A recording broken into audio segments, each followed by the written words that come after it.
Hello everyone, welcome to another episode of Dayspring Discussions. This is a show where we talk about movies, sci-fi, TV, fantasy. If you geek out about it, we're going to talk about it. I am your host, Sean McGahee, and with me today is the ever so lovely Miss Lisa Locke McGahee. Hello, Lisa. Hello. Welcome to the show. Are you ready to talk some geeky stuff? Sure. Okay, all right. Well, beforehand, we got a few housekeeping things to take care of, actually.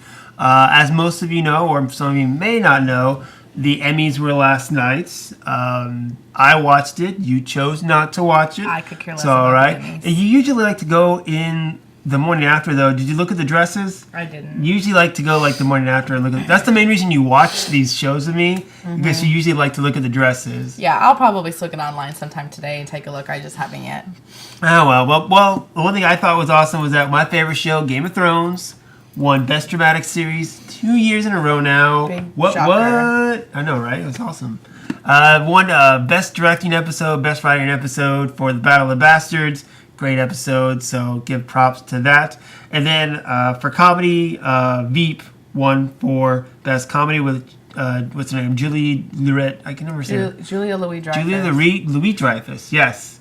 She won Best Actress again. Those are consecutive wins for her and the series as well. Overall, not too bad of a show. But one thing I was thinking about as I was watching the Emmys last night was the lack of genre TV series. I know Game of Thrones, it's a genre series, but kind of like the Academy Awards, they don't really, give a lot of respect to the more genre style programming. Do you agree with that? You mean like comic book stuff? I'm just comic books or sci-fi or stuff like that is what I mean. I mean, yes, Game of Thrones has broken the mold because of the quality of the show. Now, I'm not saying shows like The Flash or Arrow should be nominated, because I know they are a little cheesy and don't quite hit the stratosphere of a Breaking Bad or a Game of Thrones or all those shows like that. But I was sitting there thinking about the Netflix shows, and Daredevil season 2, probably one of the best seasons of television I've ever watched, and there was no love for it. Now, usually these shows, they get their dues on other awards like the Saturn Awards and stuff like that, but Daredevil, Jessica Jones, these are series that have that level of quality that I think definitely should be recognized. It's just going to take time, Sean. But I'm just... Well, I mean, look at with the Academy Awards, how long it takes for, things have to be like extraordinary before they get... I mean, even with like Lord of the Rings, it wasn't until the third movie, Return of the King, before that one really got any props. And there hasn't been, anything nominated since, really. No, that's what I'm saying. Minus Heath Ledger as the Joker, I think. That's about it. It's pretty... I mean, it's going to take a long time before... But I'm just saying, like that is taken seriously. But I'm just saying, if you're talking from just a Netflix point of view, of course you have House of Cards. I was nominated. Even that show, Mr. Robot, the guy from that, he won Best Actor, actually. Well, I mean, according to this that I'm looking at on your screen here, people from those shows have not been nominated. That's from Are what? those nominations up there on this that you have on the screen right here? Those are my own awards that I'm getting to in a sec. Oh, actually, never mind no. So, but I'm just saying that of course, shows on the CW or whatever, I can see those. I'm not expecting those to be nominated, but like I said, the Daredevils, the Jessica Jones, those are two shows that are high caliber that I think are just as good as any of the other shows that were nominated for Emmys, in my opinion. No. But that kind of leads me to my next point, was where I'm going with all this, is that I decided to make my own category, or my own awards, okay? Yeah, but the difference is you don't watch all the other shows that are nominated. It's just like all those years... I'm just saying, okay, time out. Go ahead. It's just like all those years that you always would get super pissed that Modern Family would win everything. You don't watch Modern Family. But I've tried Modern Family. Any show that is on, I've tried Breaking Bad, I've tried Modern Family, I've watched shows, like the shows I'm about to get to, I've at least sampled them to know what they are. I try to at least sample everything and give everything a chance, like The Walking Dead. I've tried The Walking Dead. I couldn't get into it, so I moved on. Yeah, but a lot of times people say... When people say that, they're like, oh, no, you have to just, suck it up and get this season one, and then it gets really good. I'm not saying that they don't deserve it. Because, like, again, like... Yes, you are. No, calm down, okay? Calm down. What I'm saying is, like, say, like, a Breaking Bad or a Transparent or whatever. I agree those are good shows. Because, like I said, I've tried these shows. I see why people like them. I see why they get nominated. But to leave out other things that I think... I'm not saying they should, like, Daredevil should win Best Drama, but at least recognize it for something, like, as far as acting or the show or directing or whatever, you know, just get a little bit of attention that I think it deserves. Well, maybe there's some kind of criteria. Do you know? I mean, like, look at the Oscars. There's certain criteria that a movie has to be in order to be even eligible. It has to be released in, like, several Anyway, I'm not streams. going into what those. I'm just saying maybe there are some kind of criteria also that the Emmys have that you don't know. Possibly. I'm just but saying, as far as I know, before you jump into all this judgy, you should probably look into it. Okay, great. So it can't be on the CW. I think that's part of the criteria from what I'm getting. Anyway, this got me thinking of making my own awards, because I did this a year or two ago with, like, the Academy Awards, where I kind of made my own. I call them the Geekys. Shows, you know, that, you know, a lot of people like comic book fantasy genre that I feel like, you know, it's its own sub awards show, like the Saturn Awards, like I said. So I came up with my own. So this year's Geekys, in honor of the Emmys, is about TV, but I kind of limited it a little bit to where it's going to be just shows based off comic books, because if I added the whole spectrum of fantasy and sci-fi, then you're just, number one, Game of Thrones is going to win everything, and number two, it would include so much. So this kind of limits it a little bit to what can be chosen. So, like, some of the shows I came up with, obviously the CW shows like Arrow, Flash, Legends of Tomorrow, Agents of S.H.I.E.L.D., Gotham, Powers, Lucifer, Walking Dead, Preacher, Jessica Jones, Daredevil. I mean, and the animated shows as well, too. Ultimate Spider-Man, Teenage Mutant Ninja Turtles, Vixen, Guardians of the Galaxy. So I tried to find shows that or anything that's based on a comic book that is currently airing or did air within the last year. And then I'm coming up with kind of categories for them. I got Best Animated Show, Best Live Action, Worst Live Action, Best Male, Female, Supporting Female, and then Season Cliffhanger. Now, I wanted to do some other more inventive categories, but having trouble coming up with a few things. I posted this on the Facebook site last night. So far, nobody's going to give me ideas. So for now, I'm going to stick with this. So what I'm going to do, guys, is in tomorrow's show, Josh and I, hopefully Josh will show up tomorrow. He and I are going to go through the nominees, kind of discuss a few things as well. And then you chime in. And each day this week on the Facebook site, I'm going to put up a poll so people can vote for who they think is the best. And just to, within our bubble here, just to kind of narrow it down, have our own little awards show. Just for fun. It's fun. It's all about fun. Okay? Okay. Okay, she's giving me that crazy look. I don't watch any of these shows. You watch some of the shows. Okay, so here's my confession, is that I don't watch all these shows either, okay? Let's see here. The shows that I've never even seen one episode of. I've never seen iZombie. Never seen Fear Walking Dead. Never saw I've seen all the rest of them. Yeah, so those are really the only ones I haven't really sampled. Everything else, Preacher. So those are really the only shows I haven't really seen anything of. So that's another reason why, if Josh is here, I know he watches The Walking Dead. I know he watches Fear the Walking Dead and a few others. So he can help judge a little better in that instance. And we'll go through, and like I said, each day this week I'll post a new category. We can vote on it. It'll be fun. We can talk about it and just get the discussion going. So, cool? Sure, yes. Okay, she's telling me to move on. Anyway, so let's get to do today's topics. Just a few short ones. Right now, I'm going to go through a few other things tomorrow with Josh. But starting off with DC news, Margot Robbie has signed a first-look deal with Warner Brothers, kind of creating a partnership with the studio to help her develop her own projects outside of the DC-based films, such as Suicide Squad, where she plays Harley Quinn. Now, this is all according to The Hollywood Reporter, where she is set to executive produce a previously announced Harley Quinn standalone movie, But she says it's not really going to be a Harley Quinn standalone. It's going to include other female characters such as Batgirl and possibly the Birds of Prey. Now, this is all coming from, I wouldn't say out of nowhere, but people are kind of surprised about this just because of the newness still of Margot Robbie as a Hollywood face. She first kind of got everybody's attention in 2013 in The Wolf of Wall Street, which was less than 3 years ago. And ever since then, she's kind of blown up. Her latest role in Suicide Squad as Harley Quinn has put her front and center and making her more of a household name.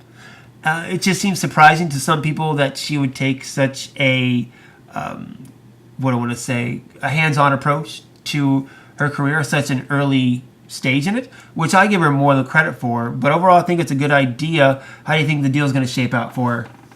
I don't know. I think it's more risky for Warner Brothers than for her. I mean, for her, it's a win-win.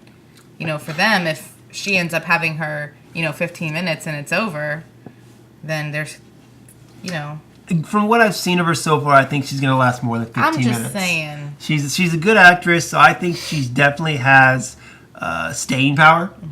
But like I said, for me, it's her giving her credit for taking such a what I want to say, a brave approach to where her films are going. I mean, most actors and actresses, it takes them a little while before they want to step into the producing role or even directing, or just take more of a hands-on approach as to what projects they're doing.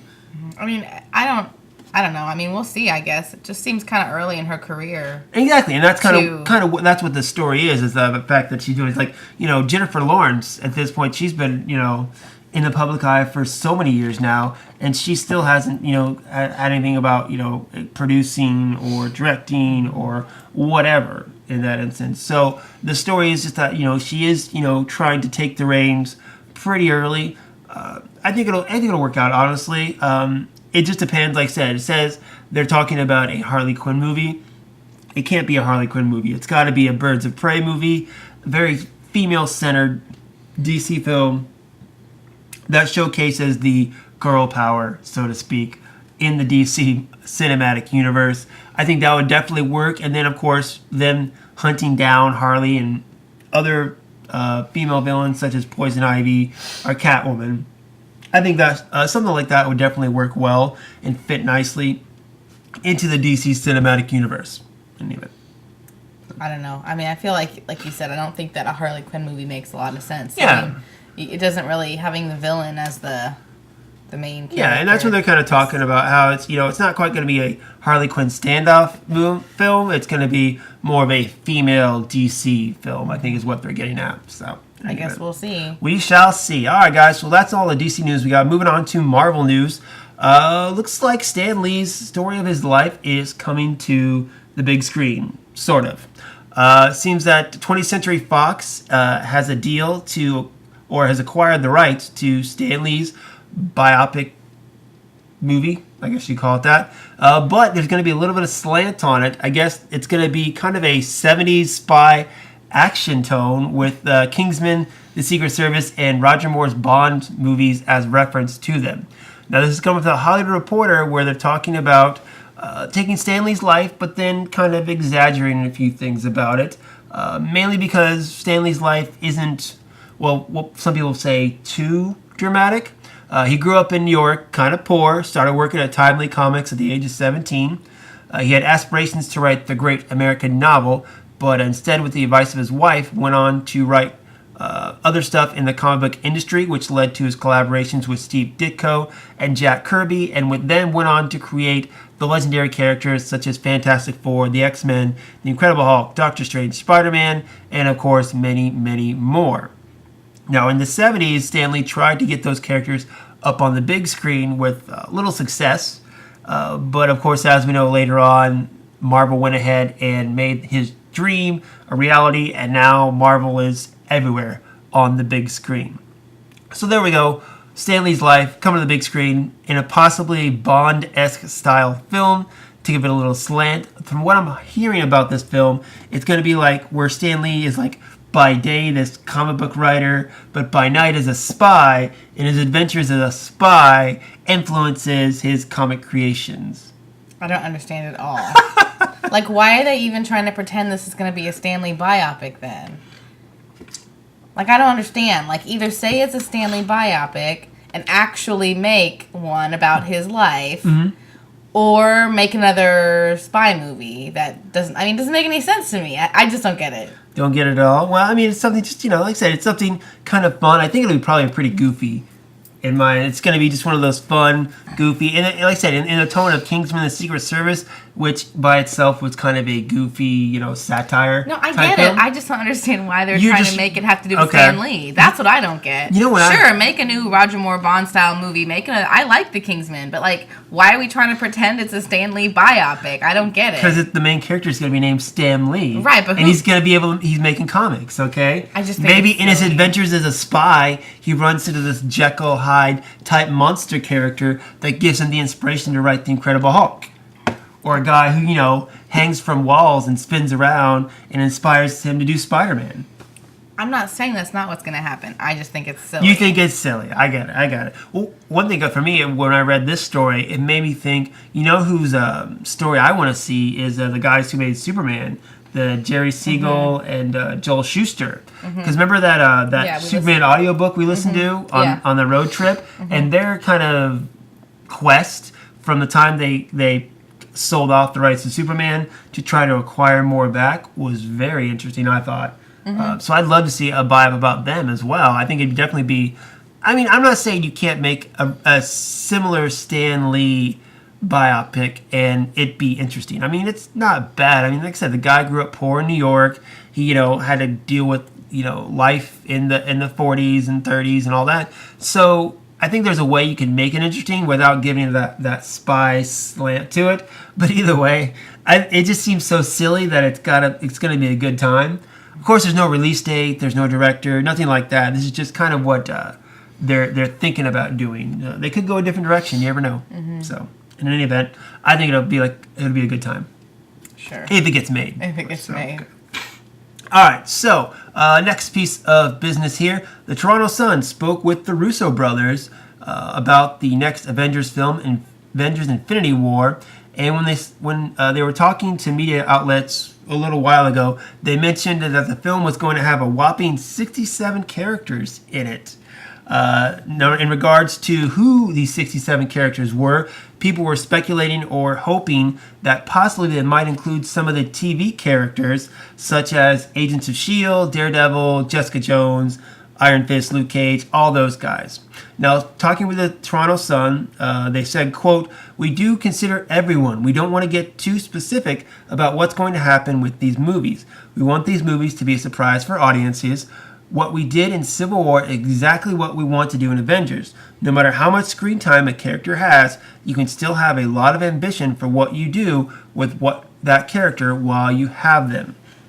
And then Joe Russo kind of made a joke about how they've actually since then narrowed it down to 66 characters instead of their original 67 characters.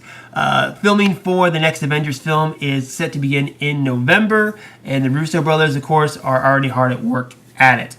60-some characters in this film. Insane, huh? Insane. Well, you got to think about it, too, because you got to think how people, you had Civil War that had a lot of characters in it, okay? Yeah, but even with that, how many were there really? I mean, yeah, you had 6 heroes on each side or so. I mean, but compared like that, say 15 in Civil War versus 67, it's freaking insanity. When they say 67 characters, I think they're talking about, not just the superheroes. I think they're talking about some civilian that's on the street or, some space alien. I think it's what...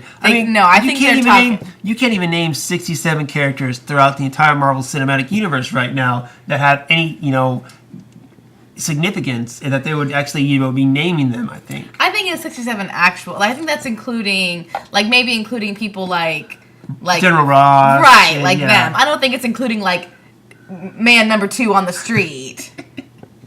I'm just saying, they say 67 characters, even if you add up the Avengers and the Guardians of the Galaxy and even the Netflix characters, that's not even close to 66. I bet it is. 66. No, I don't think it is either. But yeah, I mean, the thing is, they're going to have a lot of characters, and why not? This is going to be the film that's going to be the culmination of everything the Marvel Cinematic Universe has been doing since Iron Man came out. We've already heard it's going to include the Guardians of the Galaxy. The question is whether it's going to include the Netflix characters such as Daredevil and Jessica Jones, or even the ABC's Agents of S.H.I.E.L.D. I thought that they've said repeatedly that the TV is It not. keeps going back and forth, really, is what it is. I think they're doing stuff like this just to tease you about it. It's not going to happen. The TV world is going to be separate. They've been saying that consistently from the beginning. Well, first off, let's not just forget all about Agents of S.H.I.E.L.D. because nobody really cares about that show, actually. As far as the Netflix shows like Daredevil and Jessica Jones, I don't think they're I want to gonna. keep them separate, exactly. Yeah, I've said this gonna. before, they're doing fine by themselves, and they're on a different level. I mean, I love the characters, and I love what they're doing, because I've said this before, the Avengers save the world, the Defenders, such as Jessica Jones and Daredevil, they save the city or the neighborhood. They're on a different level. You know, none of them is the Hulk. None of them is, Iron Man or Thor. They don't have that godlike powers. They're just, some of them are strong, some of them are quick, but they're not, you wouldn't see them going against Galactus at all. You could take the Hulk or Thor and face them against Thanos, but you can't take Jessica Jones or Daredevil. I mean, they get flattened like that with the characters. So I'd rather see them out of it, to be honest. And I think they've only mentioned, in the Netflix series a couple of times what's going on in the movies as well. So it really doesn't matter. I mean, it's created its own little niche in the Marvel Cinematic world, and I think it just stay that way. Don't worry about bringing them in.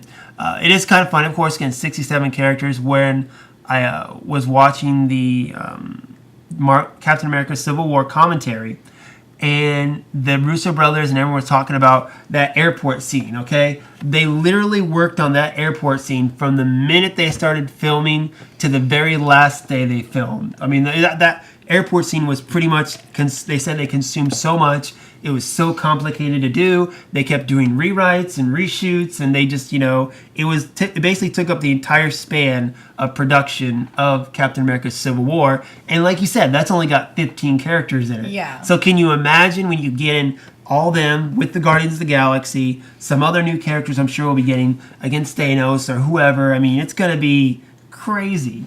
Yeah. Gonna have a lot, so we'll just have to wait till they do it. I have full faith in the Russo brothers. I think they can do it. All right, so moving on to the next part, we have our Star Wars stories. Sorry.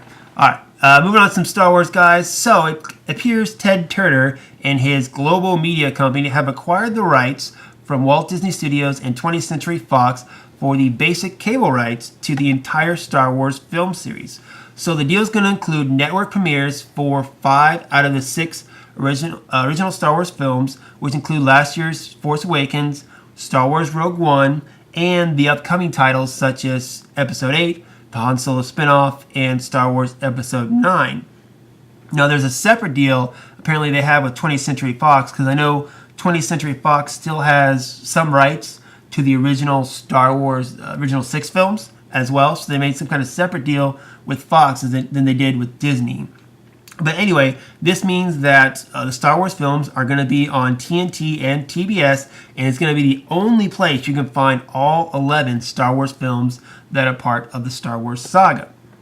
Now, they're going to kick this off on September 20th on Tuesday, when TNT is going to show all 6 of the Star Wars films on consecutive nights, and then in December, they're going to redo it again to kind of build up for the release of Rogue One, A Star Wars Story.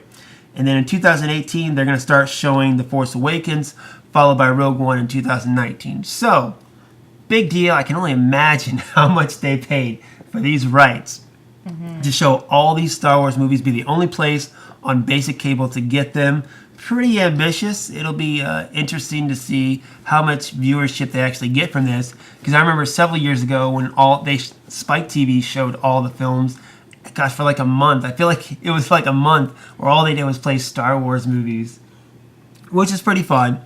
As far as the new movies, we'll just wait and see. I think Star Wars is a big juggernaut, and I think it's going to prove to be pretty lucrative for the Turner Company. We'll just have to wait and see. I think it'd be a bigger deal if they didn't just come out on like Netflix or whatever it was last year. Or is it this year? Didn't they just put them all Oh, well, out? that's the thing you're talking about, too. I remember I heard because there was a deal that they were supposed to come all out on Netflix as well. Yeah, didn't that happen? No, it hasn't yet happened yet. So people are wondering if maybe they're going to have this instead of Netflix. Sure? It's not. I've been on Netflix recently. There's no Star Wars except for the Clone Wars on there. So, but yeah, a deal like this, we'll have to wait and see how it shakes out. I don't have cable, and I own all the Star Wars movies, so really doesn't affect me too much. I'm very kind of surprised, though, because, again, Star Wars does own Lucasfilm, so it would go to think that you see the Star Wars movies on, like, Disney Channel or something like that, and not TNT or TBS, which means, like I said, Mr. Turner must have paid quite the handsome sum to get the movies, and not only the current movies, but the ones yet to come out.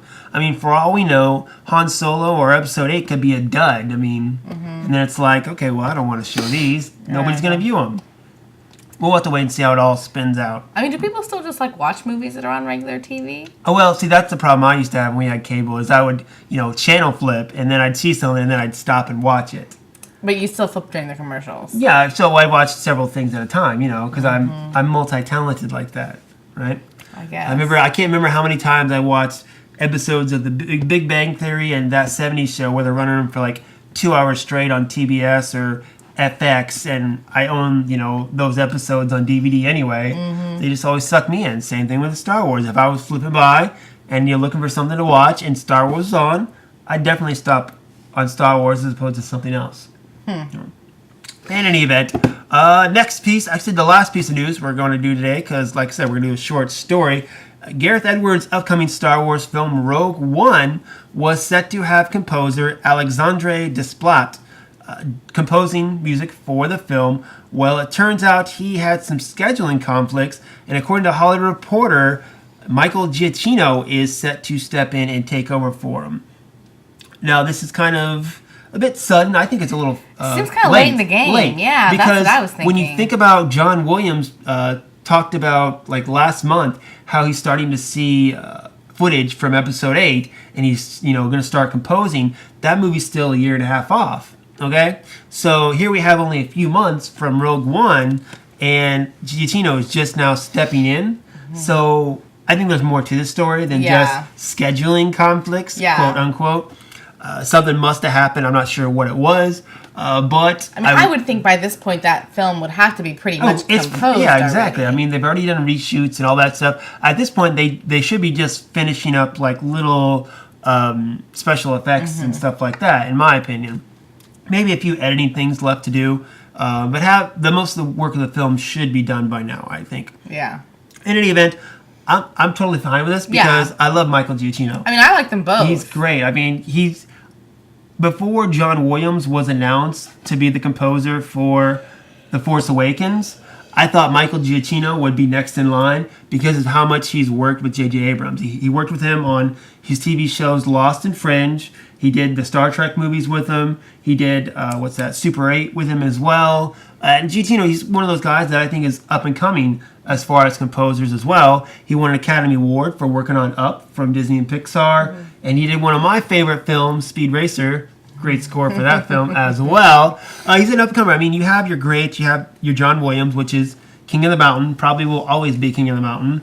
And then just below him, you have, like, Danny Elfman or James Horner. I mean, I think Giacchino is more than just an up-and-comer anymore. I mean, I think, he's there. Yeah, I mean, there's a lot of composers who you, like, if you were to look at who did the movie and you have no idea who they are. I mean, I think if you had to think of 10 composers for music, for movies, he would be one of the 10 names people would think of. He'd be one of the top 10. I mean, honestly, I'd put him in top 5, definitely now. I'm just saying, if you were to ask, like, just regular people, who, like, can you name a movie composer?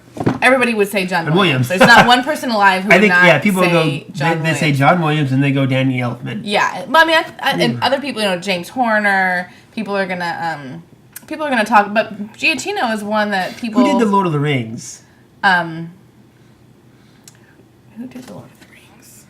I figured you'd know something like that. No, I'm gonna have to look Okay, well, anyway. But yeah, Michael Giacchino, I'm totally fine with it. It just seems a little late in the game for him to take over. At this point, I imagine something's been written, something's been recorded, and something happened. Because first off, what could this Desplat guy, I can't even say his name right, what would happen to him to be like, no, I can't do a Star Wars movie. Sorry. I mean a Star Wars movie, that's what, I'm sure when he was a little kid. Howard Shore. Okay, there we go. So Howard Shore, I put him in. Yeah, he's another one that people well. generally recognize their name. But yeah, what would happen for this guy to step down from doing a Star Wars movie? I don't know. I mean, he's a good composer. And, yeah, I mean, I recognize the name. I know, like, Twilight is meh, but he was the composer on the second one, on New Moon. Okay.